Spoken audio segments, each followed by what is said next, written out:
नमस्कार दोस्तों, मेरा नाम बीरू पटेल है। आज की कहानी 13 अगस्त 1972 की रात पाकिस्तान की रावलपिंडी में बना एक बेहद कड़ी सुरक्षा वाली पीओडब्ल्यू कैंप। यही वो जगह थी जहां 1971 की भारत और पाकिस्तान के युद्ध के बाद भारतीय वायुसेना के 12 पायलटों को बंदी बनाकर रखा गया था। चारों तरफ ऊंची दीवारें, ऊपर कांटेदार तार, हर जगह हथियार बंद।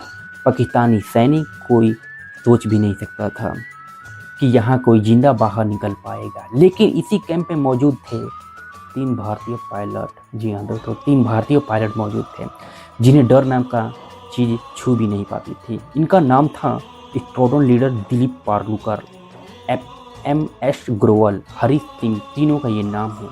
ये कहानी शुरुआत होती है 1971 का युद्ध 3 दिसंबर 1971 में। भारत और पाकिस्तान के बीच भयानक युद्ध चल रहा था। जमीन पर भारत भारी पड़ रहा था, लेकिन आसमान में चुनौती बड़ी थी। पाकिस्तान के जफरवाल इलाके में बना एक ऊंचा वॉच टावर भारतीय वायुसेना के लिए खतरा बन चुका था। इस टावर को तबाह करने की जिम्मेदारी मिली दिलीप पार्लुकर को। 10 दिसंबर 1971 को दिलीप पार्लुकर को अपनी सुखोई फाइटर जेट से मिशन पर निकले, लेकिन जैसे ही वो टावर को पास पहुंचे, पाकिस्तानी की एंट्री एयरक्राफ्ट गनों ने भीतर फायरिंग शुरू कर दी।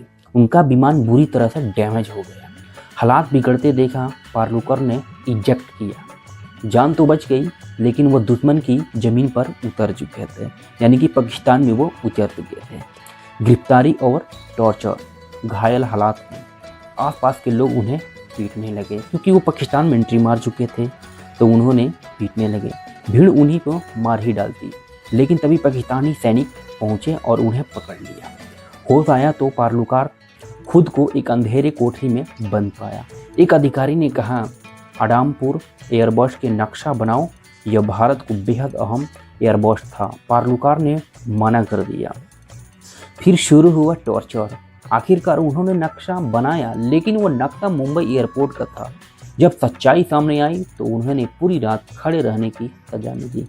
गार्ड को आदेश था, अगर ये बैठा तो गोली मार देना। पूरी रात उन्होंने दर्द सहा, लेकिन हिम्मत नहीं हारी।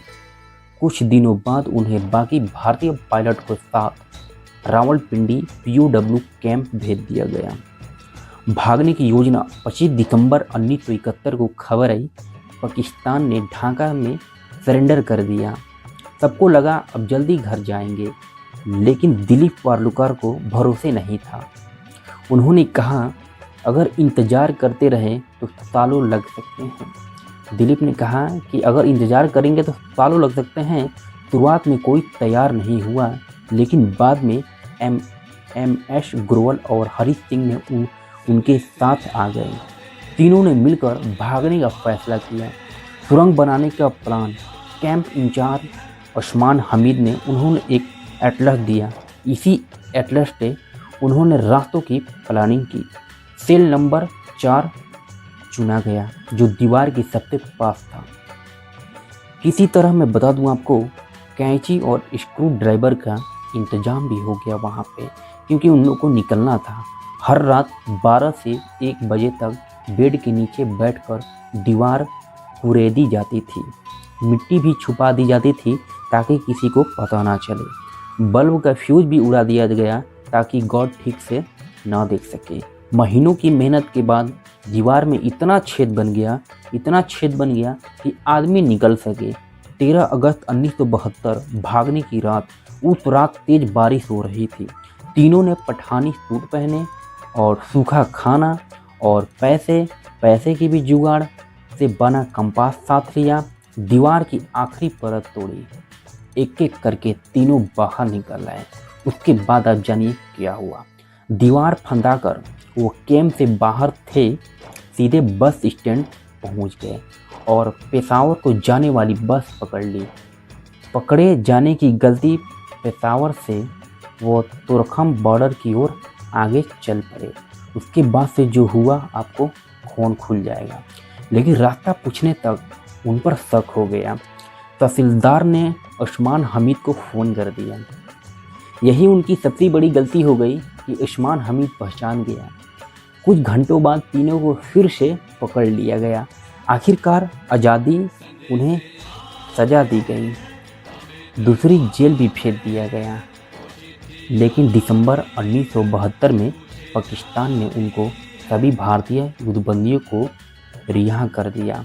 बाघा बॉर्डर पर हजारों लोग तिरंगा लेकर खड़े थे, आंखों में आंसू थे, दिल में गर्व था, क्योंकि अंत में मैं आपको बता दूं कि यह कहानी से हमें क्या सीखने के मिलता है। यह कहानी सिर्फ जेल से भागने की नहीं थी, यह कहानी थी हिम्मत, हौसले और देश के लिए जीने की जज्बे की। जय हिंद। कमेंट में जरूर